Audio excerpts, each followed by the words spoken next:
Convidamos neste momento para presidir a próxima mesa o acadêmico Michael Hamilton Adão, vice-presidente da Associação Atlética de Direito UFSC.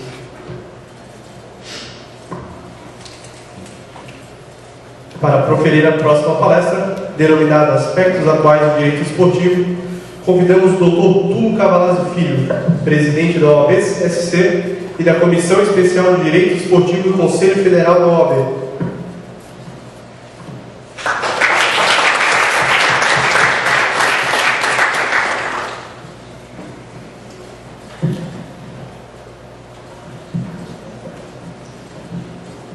Passamos a palavra, neste momento, ao presidente de mesa, o acadêmico Michael Hamilton Adão. Boa noite a todos. Cumprimentando o Dr. Túlio, obrigado pela presença. O Dr. Túlio é formado pela Universidade Federal de Santa Catarina, atua como advogado há 18 anos, especializado em Direito Empresarial pela Universidade do Sul do Estado, Unisul. É mestre em Ciência Jurídica pela Universidade do Vale do Itajaí, Univale. Também é autor de 4 livros na área de Direito Empresarial e foi professor do curso de Direito aqui da UFSC, na disciplina de Direito Privado e na Academia Judicial do Tribunal de Justiça do Estado de Santa Catarina. Além disso, presidiu a Academia Catarinense de Direito Empresarial, foi conselheiro jurídico da Câmara Italiana de Indústria e Comércio do Estado de Santa Catarina e é membro integrante da Comissão de Cultura e Profissionalização da OAB. Atua também na área de Direito Desportivo, tendo sido presidente do Tribunal de Justiça Desportiva da Federação Catarinense de Motociclismo. Integra o Instituto dos Advogados Brasileiros, IAB. Além disso, é presidente da Ordem dos Advogados do Brasil, seccional de Santa Catarina. É da Comissão Especial de Direito Desportivo do Conselho Federal da OAB. Passo a palavra, presidente. Muito obrigado. Eu vou pedir licença então para fazer o uso da tribuna, e de lá eu vou conseguir poder mudar o microfone.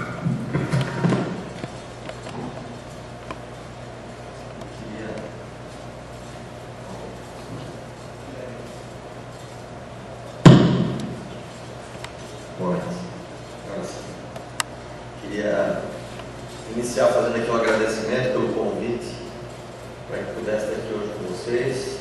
Já é o 2º ano consecutivo que a OAB está aqui presente nesses eventos. Eu acho que a semente plantada aqui pelo Rodrigo, pelo Léo, pelo Ângelo, com esse apoio do Centro de Ciências Jurídicas, hoje o Juiz Professor Cancelheiro, unido aqui com o DCE, com o curso de Coordenadoria de Direitos, com a própria Associação Brasileira de Atos, o Marquinhos, que tem uma ligação íntima aqui com a UFSC. Por si só, como disse o professor Vladimir, já era de se festejar. Não é fácil, talvez a gente esteja no começo de uma jornada, mas eu tenho certeza que mais adiante um pouquinho, com essa evolução célere do direito esportivo, com certeza a Universidade Federal de Santa Catarina vai estar à frente e o grande motivo vai ter, sem dúvida alguma, ter sido essa realização de eventos como esse, que sai aqui, assim como disse João Lira, do esporte, sai do seio da população, do seio da sociedade, e esse evento sai do seio do meio acadêmico, dos estudantes do vigor, dos estudantes de direito que fazem o verdadeiro mercado. Eu pensei hoje em fazer uma abordagem mais ou menos nesse sentido, trazer alguns aspectos práticos que tenho vivenciado no dia a dia do direito esportivo, finalizando por uma conclusão de mercado de advocacia. Ou seja, como presidente da OAB e trazendo o tema do direito esportivo, eu sinto que há também um compromisso institucional nesse sentido. Eu vejo aqui o Bruno, o Michel, o Luciano de Fábio, alguns craques do direito esportivo que estão conosco já há um tempo, e vejo que não só eles, mas outros colegas jovens ainda, que recém saíram da faculdade, já vão encontrando no mercado de trabalho esse apaixonante caminho da advocacia ligada ao esporte. Eu fiquei muito impressionado com a palestra do professor Vladimir, porque ela é uma introdução, eu diria, uma preparação básica para qualquer tipo de direito esportivo.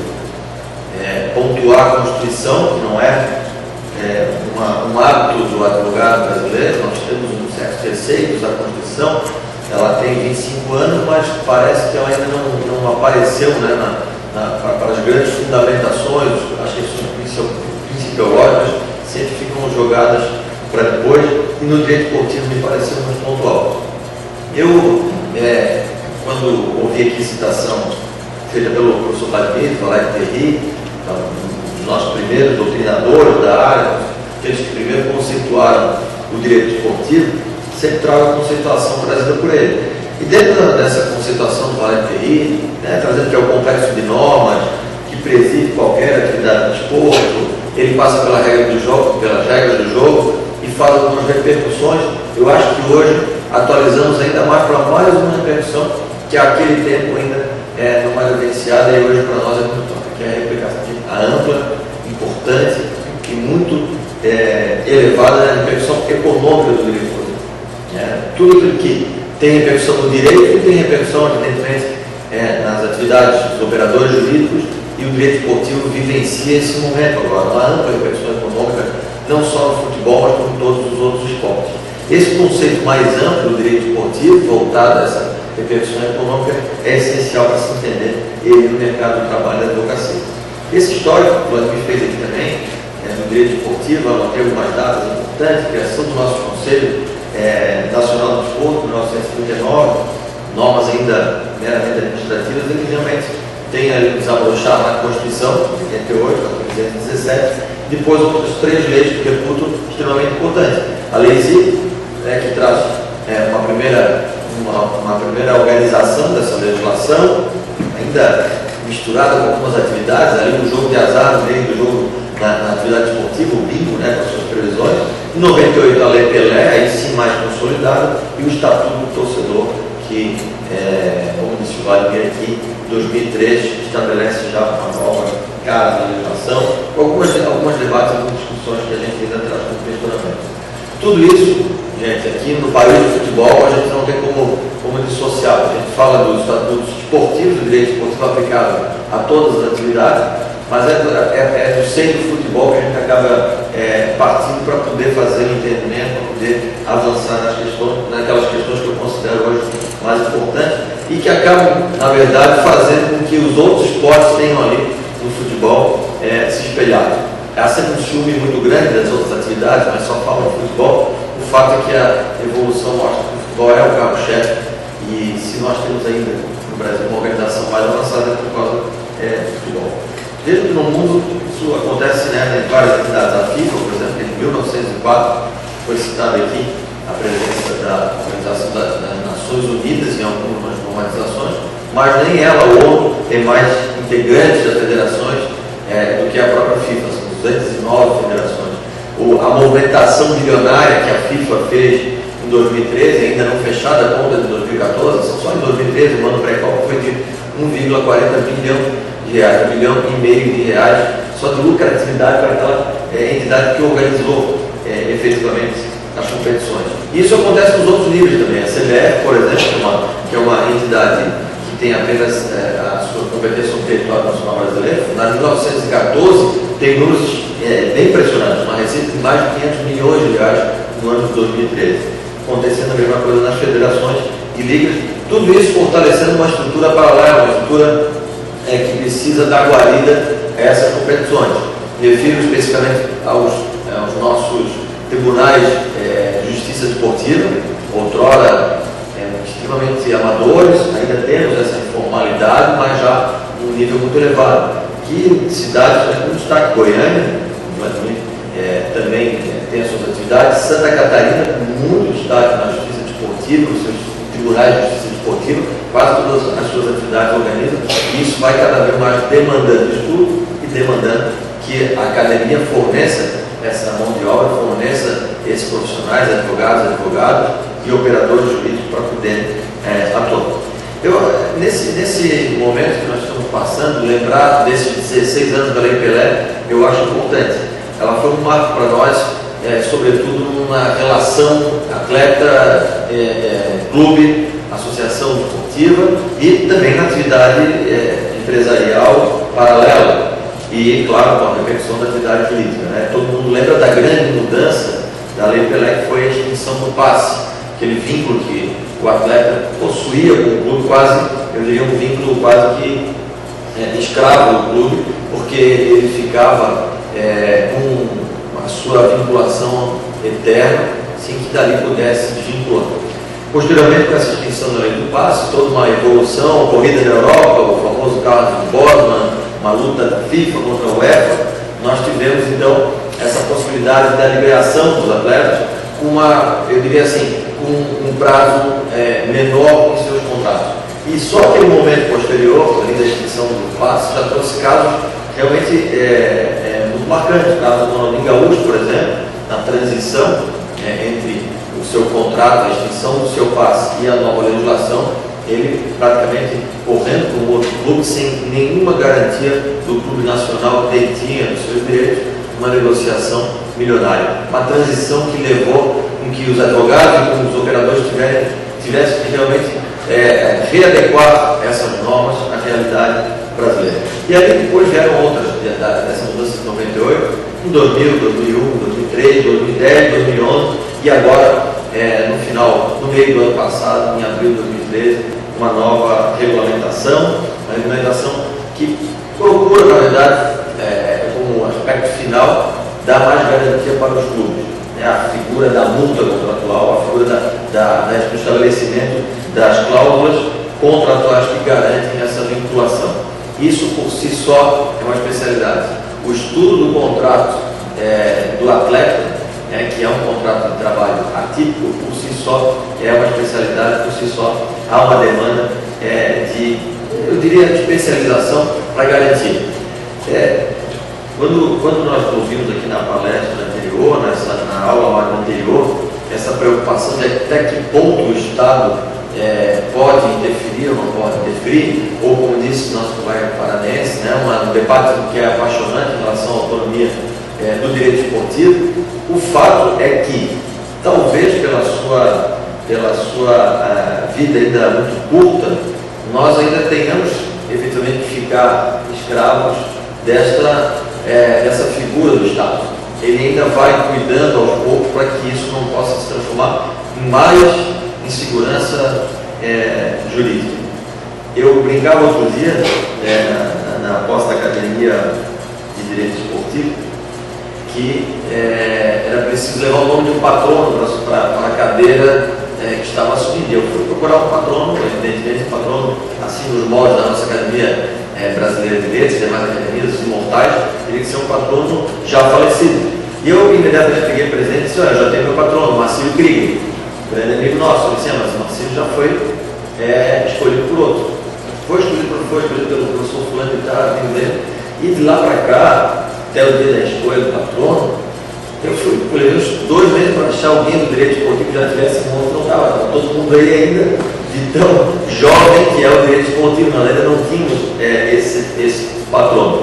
No meu caso, até escolhi o Dr. Amoriti, que esse precocemente, sim, naquele acidente de Tartan, veio a falecer. Ele era advogado da Confederação Brasileira de Tênis, eu conheci em 2 ou 3 competições que acompanhei de tênis, era um craque e acabou ele aí pela forma precoce. Mas o exemplo é para dizer exatamente isso: o direito esportivo ainda encontra-se em consolidação. As nossas associações, elas ainda são pré-clubes associativos, elas é do patrimônio das nossas associações, ele ainda é um patrimônio que foi doado para algum patrão, para alguém que naquele mecenas, que no começo da escolha do clube, da compra de camisas, seja no voleibol, seja no basquetebol, mas principalmente no futebol, acabou presenteando. Isso tudo faz com que a gente ainda tenha uma consolidação a ser feita. Eu vejo essas situações em várias situações práticas do direito esportivo. Por exemplo, questão do combate à violência no esporte. Foi muito tempo falado aqui pelo professor Cancelheiro. Participei de alguns eventos nesse sentido, mais no final do ano passado, no início do ano passado, antes ainda daquele grande evento violento aqui no estádio Hermes Sobrinho, do Joinville Esporte Clube, que cedeu o estádio ao Vasco da Gama, Atlético Paranaense, se não me falha a memória.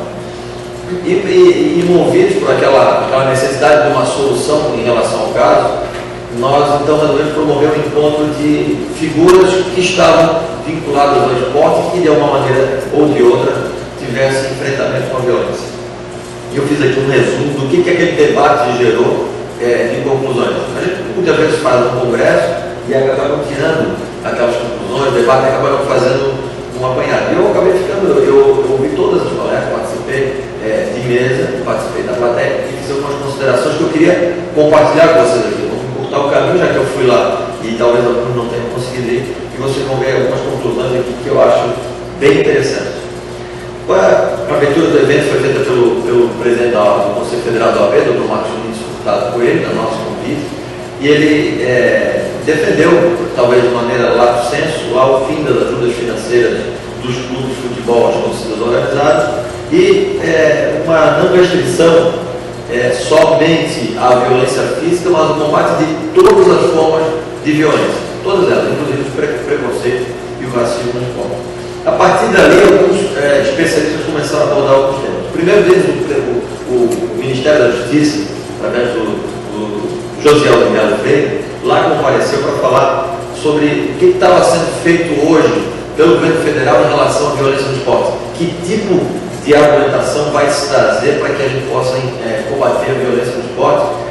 Que vejam só, não pode ser discutida só após o evento danoso, tem que ser constante, porque ela é verdadeiramente uma forma de extinção do esporte. Ela consegue extinguir, como aconteceu durante muitos anos na Argentina, como aconteceu durante muitos anos na Inglaterra, que os estádios ficaram vazios, as ligas de futebol não conseguiram patrocínio e os clubes em geral tiveram dificuldades. Primeiro, conscientização, divulgação da lei, por meio de programas que ele, mutatis mutandis, acabava exemplificando como o PROED da Polícia Militar, ou seja, na escola fundamental, informar aos nossos meninos, às crianças, a importância desse combate.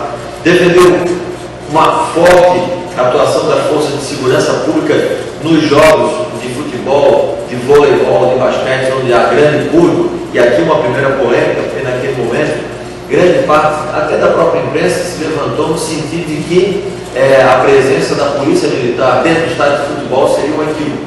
Aliás, naquele evento, o Ministério Público do Estado de Santa Catarina, lá no seu órgão da sede de Joinville, ordenou, ou pelo menos recomendou à Polícia Militar que não fosse ao estádio fazer segurança. Segundo o entendimento naquele momento é que, por ser uma atividade, entre aspas, privada, não seria local para que a Polícia Militar lá estivesse.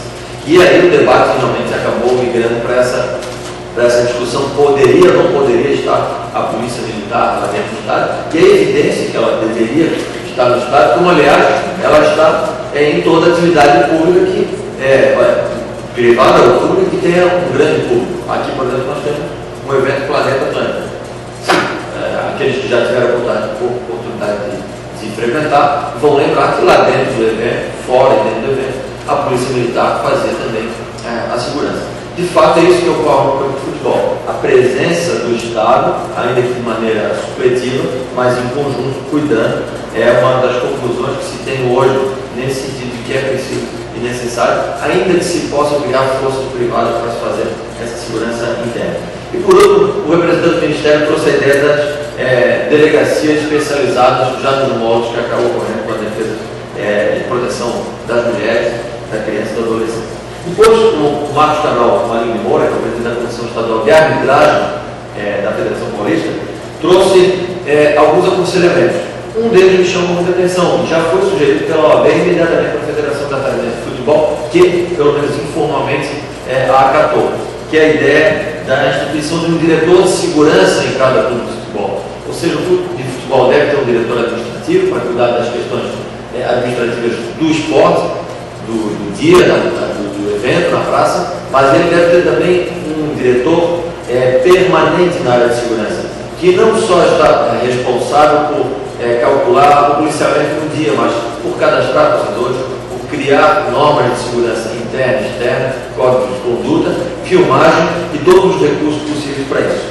Esse diretor de segurança na Federação Paulista de Futebol me parece um daqueles conceitos práticos, daquelas ideias que podem ser replicadas, e isso foi também amplamente debatido como uma das ideias que trouxe resultado prático para esse controle, pelo menos interno, dos estádios de futebol. Cadastramento das torcidas organizadas, responsabilização dos líderes das organizadas para atitudes dos membros e ainda, evidentemente, a conclusão dele de uma falta de punição mais efetiva.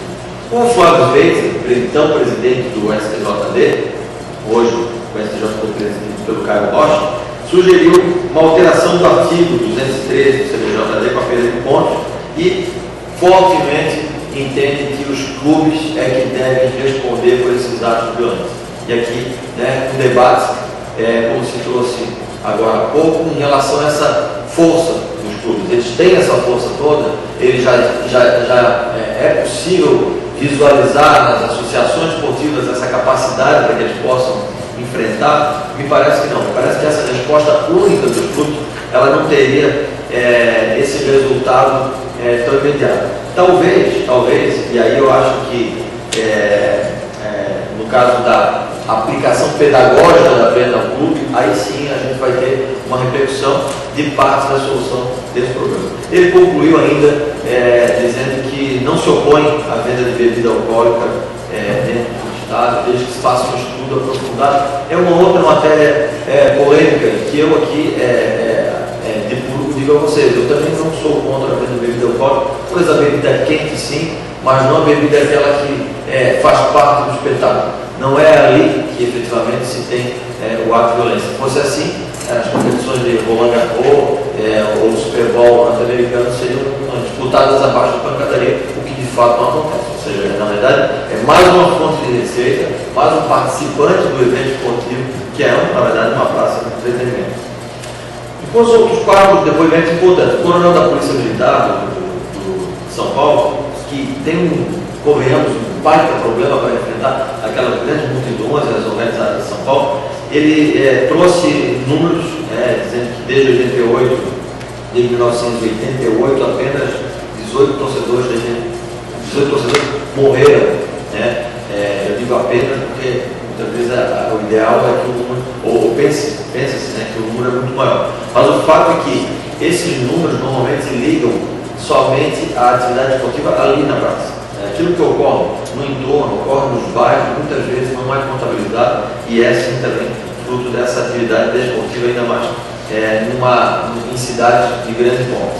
Ele diz que hoje a grande dificuldade da polícia é exatamente enfrentar isso. Os conflitos de periferia, aquele que acontece no ponto de ônibus, aquele que acontece, como ocorreu aqui, na espera de uma BR. E aí o questionamento que se faz é o seguinte: estamos enfrentando uma violência do esporte ou essa é uma violência comum, uma violência do criminoso, do bandido, que tem que ser punido na forma da lei?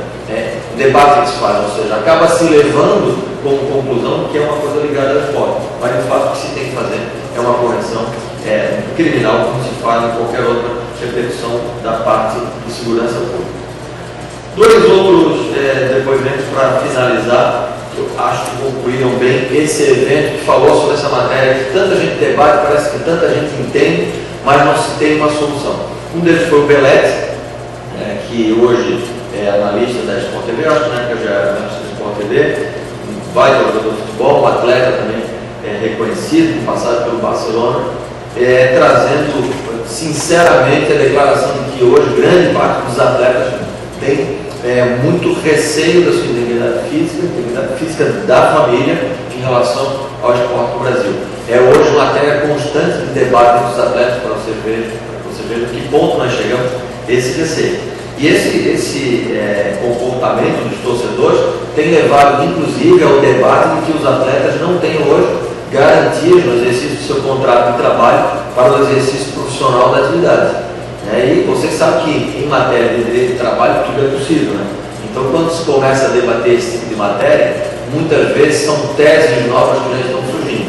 Um dos casos recentes foi a tentativa de rescisão do contrato de trabalho por um atleta do Corinthians, que se disse, eram dois atletas que se disseram exatamente isso, sem condições de continuidade do contrato de trabalho. E por último, e eu guardei por último, exatamente porque achei que a conclusão dele foi talvez a que mais impacta numa opinião que a mídia normalmente tem, que foi a do Paulo Castilho, ex-procurador de Justiça do Estado de São Paulo, responsável por cuidar exclusivamente das torcidas organizadas por um período de 8 anos. Se não me falha a memória, Paulo Castilho hoje é integrante do CNMP. que ele disse em relação à torcida organizada? Temos que extinguir a torcida organizada, temos que proibi-la de entrar ao estádio. Não foi essa a visão. Tive para surpresa de muitos que estavam lá e confesso que não para minha surpresa. Ele defende, assim como grande parte dos conhecedores, que as torcidas organizadas elas têm que ser realmente organizadas, com a participação de todos, do clube, da federação, das forças de segurança pública, sendo cadastradas, identificadas, para que possam constantemente ser responsabilizadas. E a resposta para isso, ou a conclusão a que se chega, pode ser muito simples. Você tornando a torcida organizada não identificável, você retirando a camiseta dos torcedores, você não permitindo o cadastramento, retirando daquele grupo um responsável, cria-se na verdade uma turba, cria-se na verdade uma dificuldade até para poder fazer o combate. Porque, de fato, eles vão estar se reunindo no mesmo lugar, vão estar se reunindo com o mesmo isopor de cerveja, provavelmente estarão no estádio, no mesmo local, e aí de uma maneira facilitada para que, dentre aqueles torcedores, os marginais possam envolver com todas as características que se tem dentro de uma torcida, né? Que é a venda de bebida alcoólica, essa sim, mais pesada, da própria droga, e de muitos que vivem daquela atividade ali economicamente. Então, a conclusão se teve é que, em termos de torcida organizada, o que se deve fazer, efetivamente, é buscar uma organização para identificação, uma organização para manutenção dela como grupo organizado. A contrário do que vem ocorrendo. Santa Catarina, recentemente, aqui, decisão de que elas não poderão entrar uniformizadas no campeonato estadual. Quer dizer, uma medida do Ministério Público. Pode-se estar, ou pode, na verdade, os números de Santa Catarina são menores, talvez o tamanho das organizadas não leve a isso, mas pode em alguns momentos estar se criando, na verdade, um dificultador em relação a isso. E aí a finalização desse estudo em relação às matérias brasileiras se deu com o advogado, o doutor Eduardo Carleiro, que é conhecido de vários advogados aqui. Ele trouxe um exemplo e uma proposta, né, que é justamente a experiência inglesa, aquelas Football Banning Orders, ou seja, as normas de banimento civil. Quer dizer, pouco resultado tem aplicado a norma penal. Nós sabemos que 1% dos inquéritos brasileiros levam a condenação, ou seja, uma dificuldade muito grande de se fazer a comprovação, condenação. Então passa para o banimento civil, que seriam normas em que aquela pessoa que pratica o ato fica excluída da atividade esportiva, excluída da atividade civil, tendo que prestar algumas outras situações no âmbito da indenização no caso de prática de violência. E essas normas na Europa, principalmente na lei inglesa, fizeram realmente um resultado imediato. A queda da violência foi elevada, é evidente que ela ainda existe, mas existe uma forma de punição que se demonstrou extremamente eficaz. Vou passar aqui para outros dois temas para que a gente possa encerrar e aí se colocar à disposição das perguntas. Primeiro, a questão do racismo no esporte do CBJD. Uma matéria que começou agora sim a palpitar nos nossos tribunais esportivos. Nós temos ainda casos a serem julgados no tribunal esportivo, no STJD. Acho, inclusive, que um deles poderá vir a ser julgado aqui em Florianópolis, já que nós estamos para confirmar a sessão do STJD no dia 2 de dezembro, lá na OAB. Então, vamos ficar atentos para que todos possam lá comparecer. Provavelmente os últimos grandes casos do Brasileirão serão julgados aqui em Florianópolis. E esses casos de racismo ou injúria racial estão agora esperando que vocês, os operadores do direito, possam trazer entendimento. O tal artigo que causa polêmica é o 243G, com a redação nova que foi dada no CBJD, que diz o seguinte: praticar ato discriminatório, desdenhoso ou ultrajante relacionado a preconceito em razão de origem étnica, raça, sexo, cor, idade e condição de pessoa idosa ou portadora de deficiência. A pena de suspensão de 5 a 10 partidas. E depois, uma outra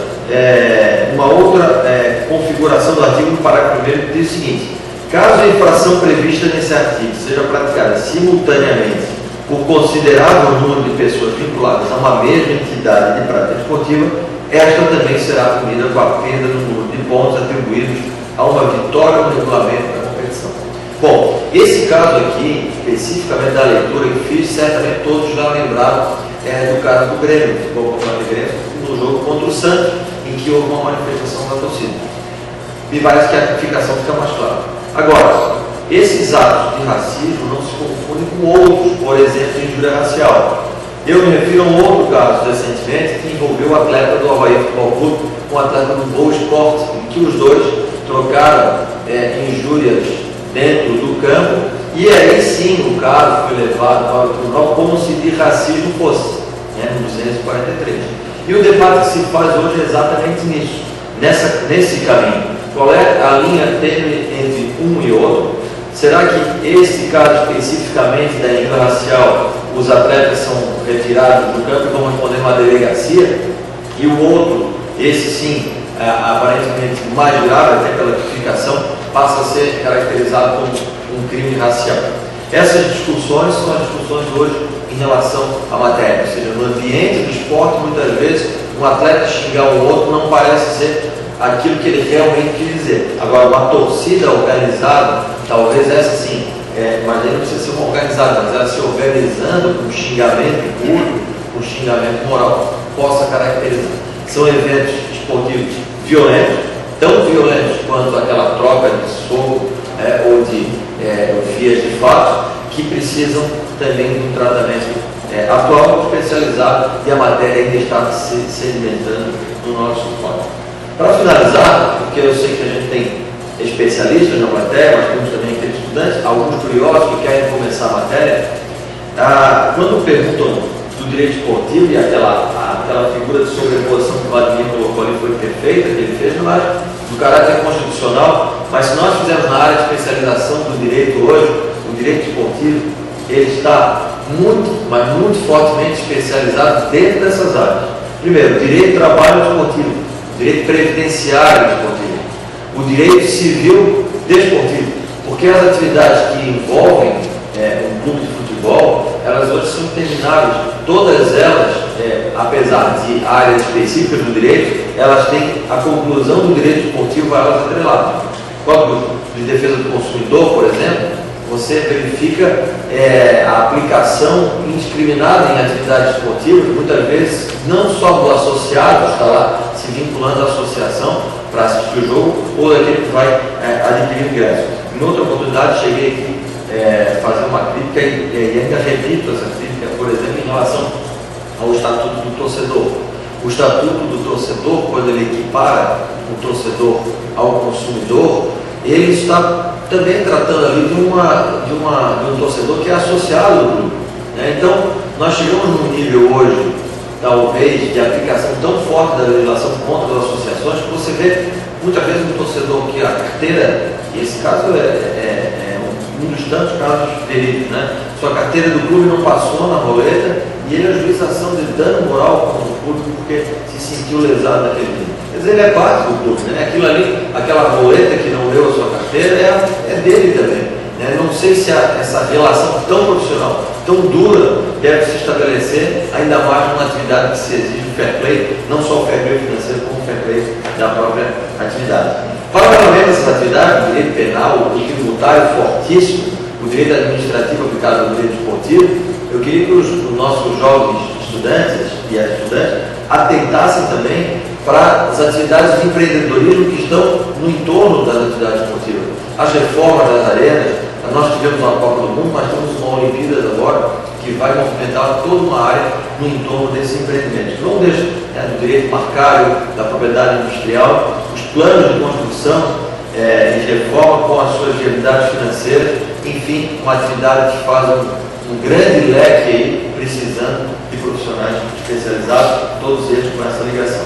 Por isso, a conclusão que chego, meu caro presidente Mendes, é que, primeiro, nós temos ainda no Brasil uma falta gritante de profissionalização do esporte, o esporte nacional é muito amador, e o advogado, assim como na atividade empresarial, ele vem tomando uma posição muito importante.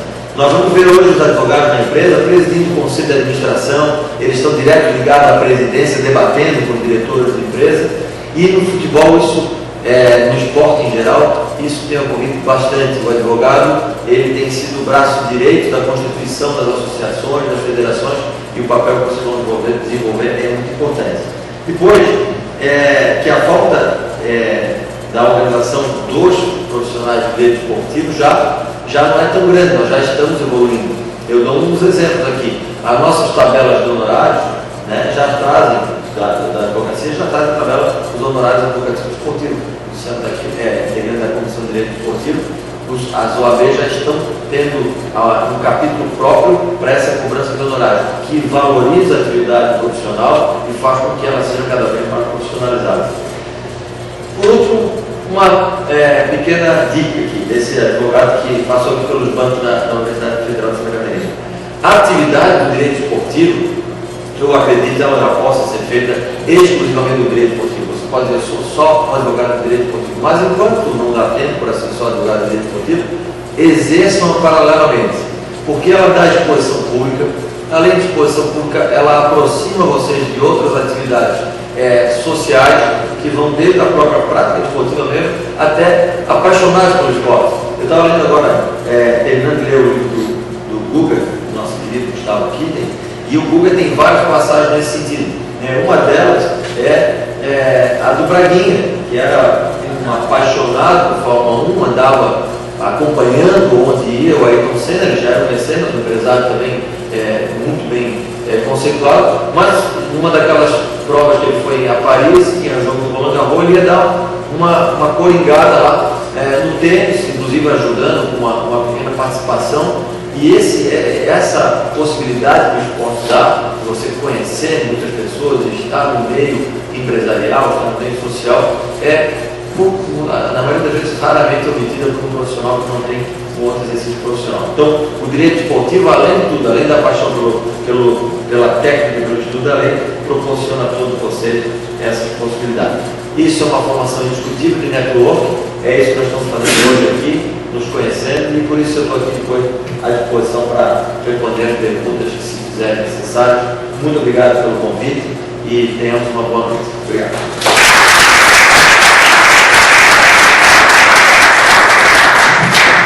Agradeço a nova exposição das palavras do Dr. Com certeza esse tema, na vida de todos, tem muito a influenciar. Todos somos amantes do esporte, todos acabamos sofrendo com essa multidisciplinaridade, tanto na área econômica como na área dos preconceitos e demais áreas. Abro agora para perguntas. Quem tiver alguma pergunta pode se manifestar.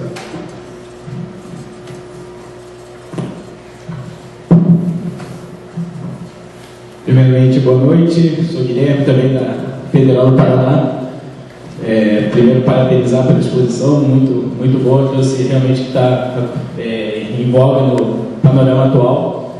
Tenho dois questionamentos. O primeiro é sobre a disposição do 243G, parágrafo 1º, que ele coloca como um número considerável de pessoas. Teve um evento na OAB no Paraná, que o Paulo Schmidt, a gente tratou sobre isso, e ele é um conceito aberto, número considerável de pessoas, né? Porque estádio de futebol tem, sei lá, 50, 60 mil pessoas, e no caso específico do Grêmio, a gente viu ali uma manifestação, não sei, de 20, 30 pessoas, e focou na mulher chamada de macaco. Queria saber do senhor, o que o senhor acha, se houve realmente, de fato, um considerável número de pessoas vinculadas ao clube manifestando esse ato, e também acerca da responsabilização objetiva do clube, porque o Grêmio vem com campanhas. Eu também falo no caso do Paraná Clube, que teve recentemente um torcedor que xingou, foi identificado. Queria saber do senhor dessa responsabilidade objetiva, se deve responsabilizar o clube a partir do momento que ele toma medidas para evitar, ele identifica o torcedor que causou, mas mesmo assim acaba tendo uma ação contrária à vontade do clube, se ele deveria ser punido por esse ato exclusivo do torcedor.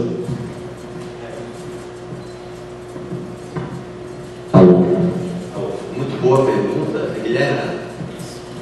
É muito boa pergunta realmente, porque eu entendo aqui que o número considerável de pessoas eu entendi a tua pergunta. O Grêmio se defendeu o seguinte: nossa, nós estávamos lá em 30 mil, por causa de 30 agora, de 10 ou 15 nós vamos pagar, né?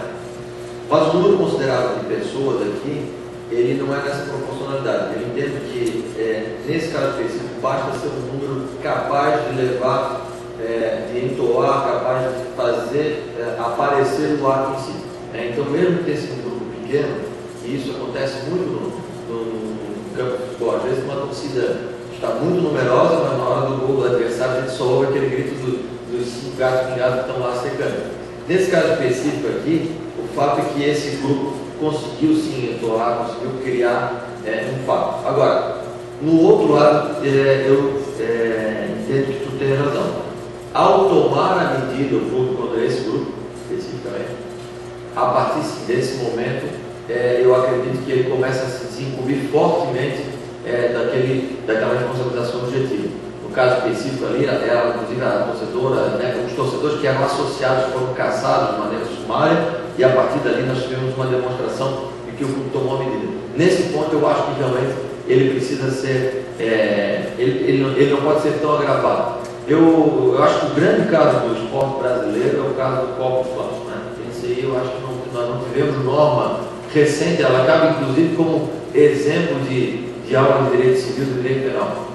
Quando nós punimos o primeiro clube por jogar um copo de plástico, ainda que vazio, dentro do estado, e a partir dali criou-se uma massa de torcedores, observadores, que indica na mesma hora que foi, nunca se conseguiu de maneira tão didática fazer uma norma ser aplicada. Então, nesse caso específico, eu acho que é isso, é criar de novo o hábito para que o grande público não permita que essa laranja podre, vamos dizer assim, tome conta, e fazer com que o clube responda até no limite do razoável, não um agravamento tão forte como foi, ao que me parece naquele caso, quando houve a perda do ponto e a própria exclusão da equipe da competição, já que era uma competição de jogos de ida e volta.